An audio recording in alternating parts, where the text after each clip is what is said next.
Did you know that one 16-year-old's murder ended 400 years of Czech freedom? In 1306, Wenceslaus III ruled both Bohemia and Poland. This teenage king was the last hope for Czech independence. Austrian and German powers were closing in, hungry for his lands. But Wenceslaus had bold plans.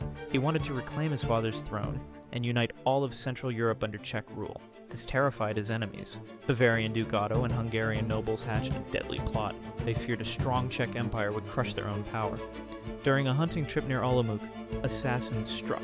Crossbow bolts pierced the young king's body. Wenceslaus died instantly.